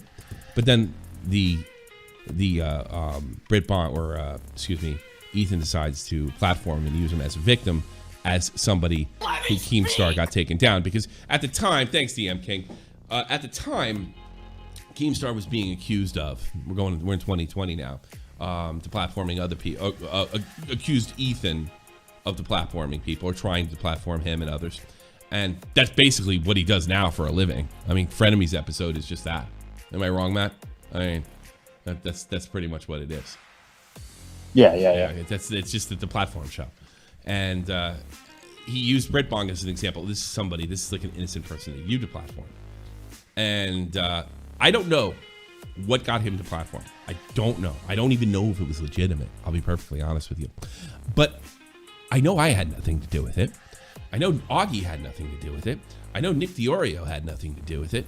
And but I was pretty aware that it was more than likely legitimate. All right, as far as things like that go, I don't think you should go out and do that stuff actively. But if you're going to, constantly threaten and harass Clown, which I know is happening, you're giving this guy all the reason in the world to clip you. And Keemstar's not afraid of going down the dirty road, as we all know. I heard him crying in his own stream today that we got him to platform. Like people like Augie and DiOrio. I mean, no one's gotten him deplatformed. We weren't even relevant. Nick came through me. No, Augie somewhat came through me. We all made our own platforms, and what have you. You couldn't hold on to yours. That's essentially what happened. Now, if this all sounds familiar, the 2020 incident happens. We fire back at Ethan, saying this is the wrong guy. of course, he starts showing up my chats. My chats start blowing up. All sorts of crazy stuff starts happening. And we have an incident. I don't remember what show it is. If you guys want to send that to me, I'd actually happy to play it now. My former man behind the glass vault says to me, and I initially ignored it, Tommy, I got to talk to you. I was like, hold on, I got to take a call. I pull that call up, and somebody says they got sent something that's really, really weird. And the first words out of my mouth, I think, are, did he send you kitty porn? Because I was waiting for this to come in. I've known about this for 3 years prior at this point. But 4 years prior. And I was like, yeah, maybe, I think. And then Vault interrupts and says, that's what I was trying to tell you. I think he sent me something too. Why are we talking about him now? Good question. You see, Ethan Klein decided this guy, the most dangerous fucker ever, should be platformed. Ethan did this to get back at Keemstar, even though he was told ahead of time this was a bad fucking idea. That's right. There were a number of content creators telling Ethan not to platform Britbong, and even Keemstar himself chimed in to warn Ethan that Britbong had doxed Colossal as crazy. You know what Ethan's response was to Keemstar about all this? That means he's just as bad as you, and puts out the video. Oh my god. Oh my fucking god. Oh my god. Oh fucking god.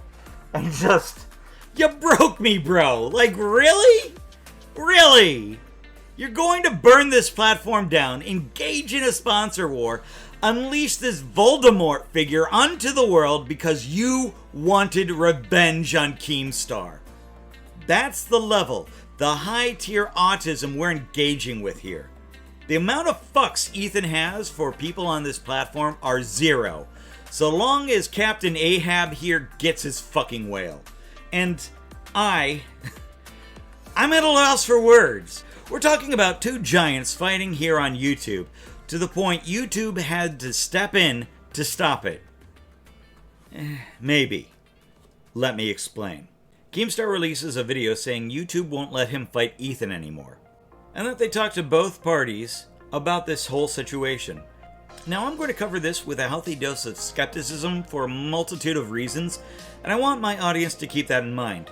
And this is my opinion. It's based on evidence, but evidence that is probably circumstantial at best, and a lot of lack thereof of evidence now that I think of it.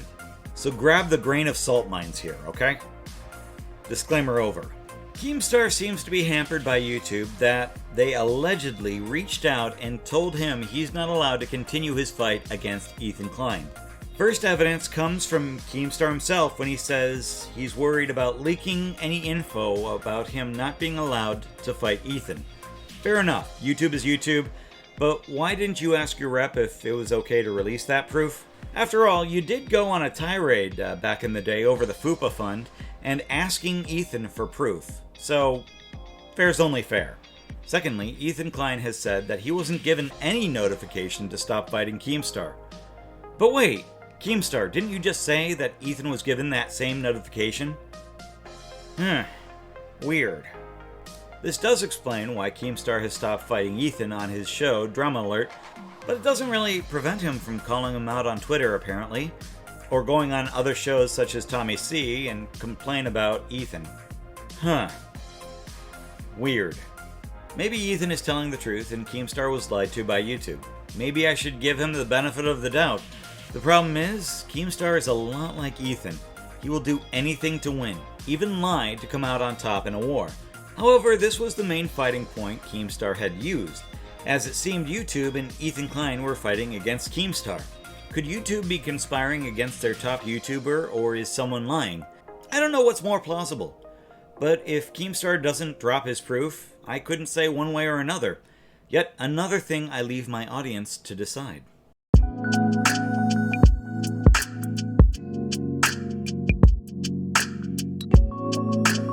I think we should talk about the more recent and what I would consider lesser controversies Ethan Klein has been involved in.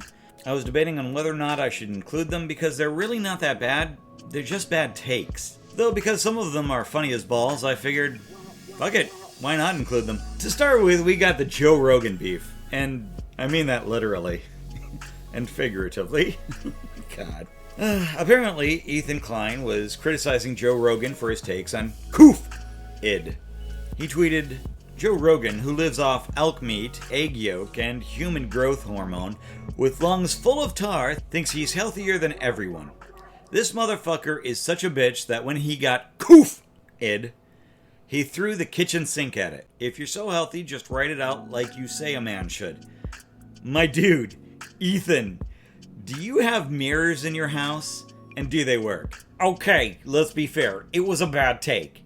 It's not his first. It's not going to be Ethan's last. But I like this for the memes.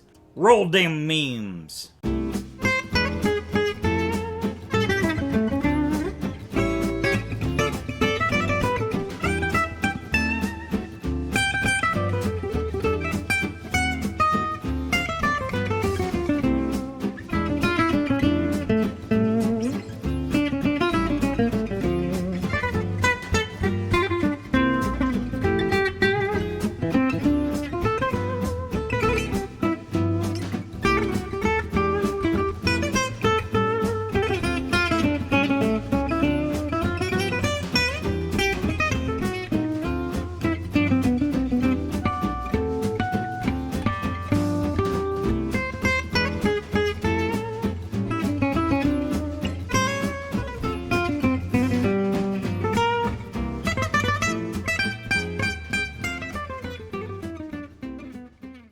Next up, we have probably the funniest one of all.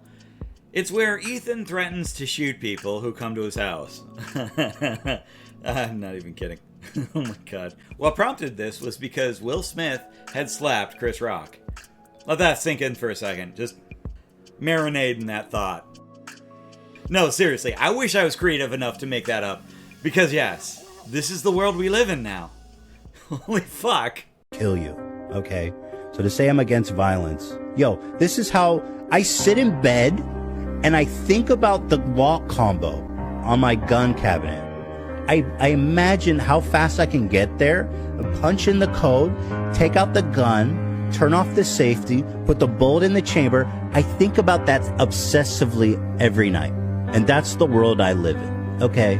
So I'm not against violence when it's necessary.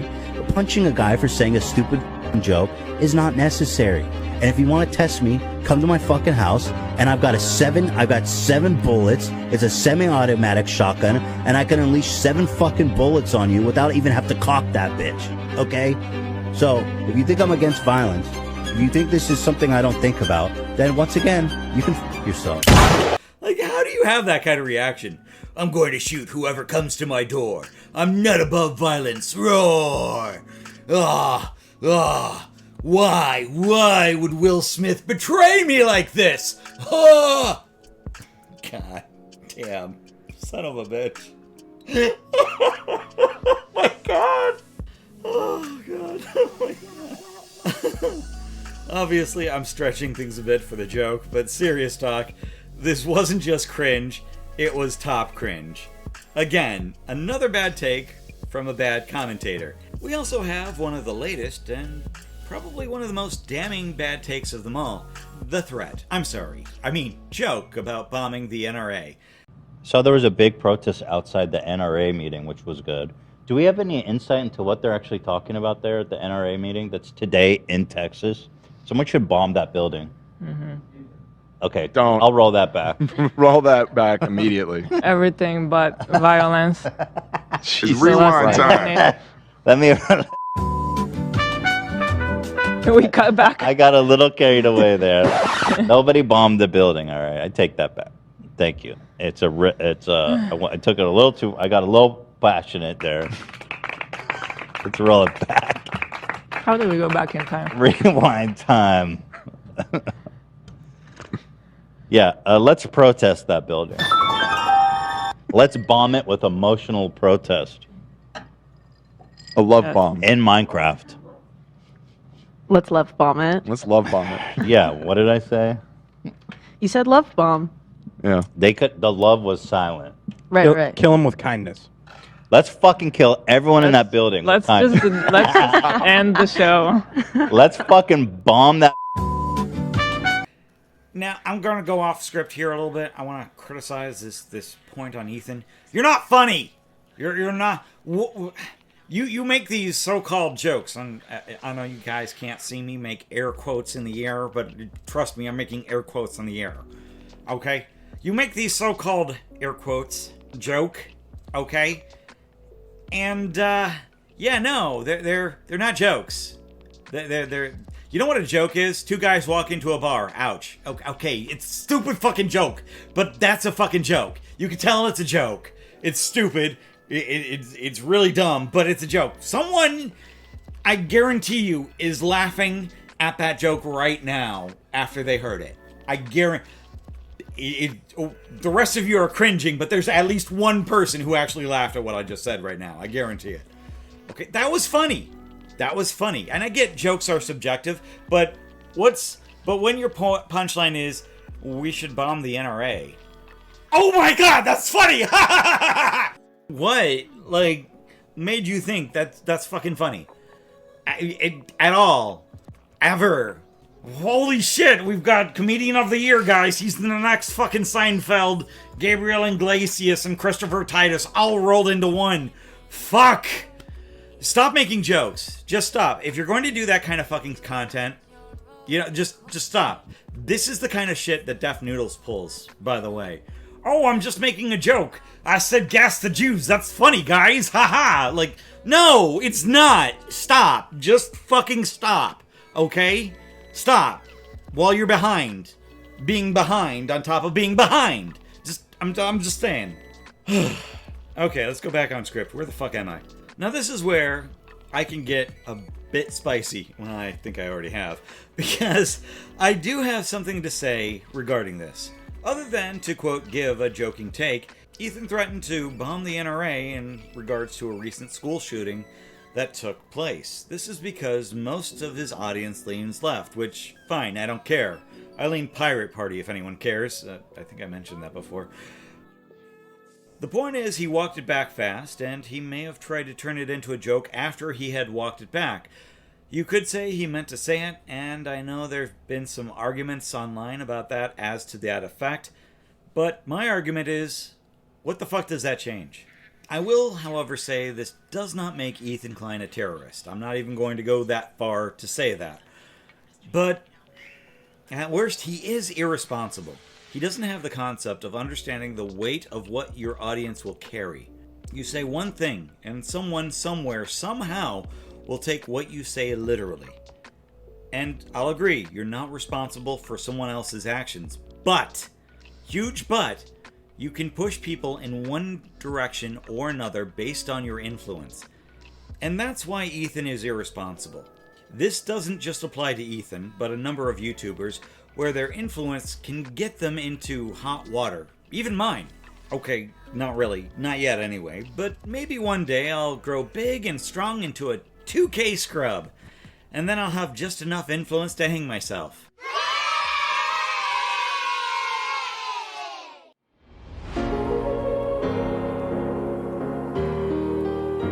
There's something I want to talk about that I intentionally left out until the very end. It's in regards to Ethan's audience. You see, Ethan got himself cancelled by making fun of those within the gay community over who's on top and who's on bottom. This is a reference to those who prefer to be a receiver or on the receiving end. If I got that wrong, I do apologize. I want people to know I'm coming from a point of ignorance on this subject. The point is, his audience went after his own sponsors, and he lost them all over a joke. Today we have no sponsors because I am an existential threat to gay rights and all progress. So, of course, our wonderful fans have taken upon themselves to write all of our sponsors and to have them not sponsor or not to support us. I'll just say this. I'm very thankful to our members because it makes this show kind of bulletproof to stuff like this. It's just painful that, people would do that. there it is. And you know, the other thing is like you expect a little more of the sponsors in a way, but I get it. There is, you know, it's just transactional for them. But you know, I feel like I put so much into the our good partners, and it's kind of crazy when they just drop you like a bag of dirt. Of all the things I've listed in this video on him, the main thing that got him cancelled was probably the dumbest one of them all.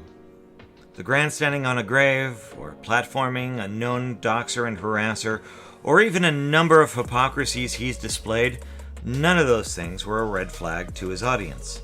Instead, it was because of some insensitive joke that got Ethan in trouble. I say that because I think that's ridiculous. I don't think Ethan should have been cancelled over a joke, or at all in my opinion, but were he to, you'd think it would be over the more serious accusations backed with evidence and past behavior. Instead, it's because his audience can't stand having a joke they don't like told. This goes to the dangers of cultivating an audience based on canceling others. I see that a lot in the political sphere. Though I'm not very political myself, I argue on the points of free speech because I believe everyone should have a voice, including, but not limited to, Ethan Klein. The saying, jokes are funny, is at its heart. What people find offensive nowadays is often used to cancel or silence someone else, and it's something I wholeheartedly disagree with. Like I said at the start of this video, my commentary isn't designed to cancel people. I don't want people to go after Ethan. The problem is, Ethan's content is the exact opposite of mine, meaning he wouldn't pull his punches. Ethan isn't perfect, that much is clear. He's human as much as the next guy, and I'd give him mercy if he had some for the people he's pinned a suicide on, or tried to cancel, or simply exploited and used for entertainment. He hasn't. He isn't a nice person. And he's continued to pursue a war on YouTube for as far as he can take it. Even now, he's been attacking Keemstar, and even now, Keemstar gets his jabs in where he can. The two locked in a war forever. A never-ending rivalry that shows no signs of slowing down. Revenge, Ethan, is a dish best served cold. And what better way than to do anything it takes to serve that dish to Keemstar? Even if it meant the platform that you're currently on is reduced to ash. That's who you are, Ethan, and it's obvious that you don't like or respect this platform or those who are on it. So what can I say about this fallen hero? Another cog in a pile ripped asunder. Just some advice, I guess, and I hope you take it to heart. You have a chance to end it, bury the hatchet, and try to move on. I don't think you will. Pride is funny that way. But this is sound advice. I'll leave you with this. There is wisdom that is woe, but there is woe that is madness. Herman Melville, Moby Dick. I'm Captain Poofers. Good night, everyone.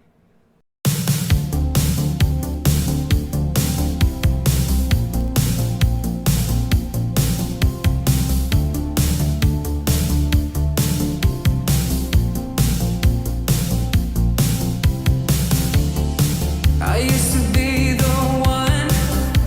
I used to be your getaway dreamer.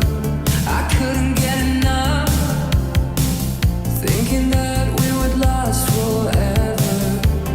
Don't know what you're thinking of, slipping further out of reach, to the edge of town we could go, away from all the world to see. You were wild, trying to set yourself free.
I used to be the one.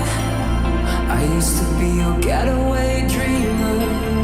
I couldn't get enough, thinking that we would last forever.